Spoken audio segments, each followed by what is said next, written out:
والحمد لله رب العالمين۔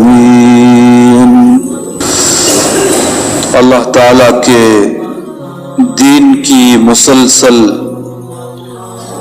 اور مخلصانہ خدمت کے نتیجے میں اللہ رب العزت والجلال نے حضرت مولانا سعید احمد خان صاحب رحمۃ اللہ علیہ کو ولایت کے اور قرب خاص سے نوازا تھا۔ ان کا حال یہ تھا کہ ان کے جیتے جی کئی لوگوں نے خواب دیکھا، نبی اکرم صلی اللہ علیہ وسلم کئی لوگوں کے خواب میں تشریف لائے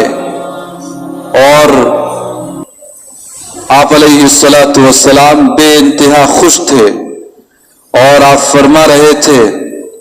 کہ سعید میرے دین کی جو خدمت کر رہے ہیں اس سے مجھے بے حد خوشی ہے۔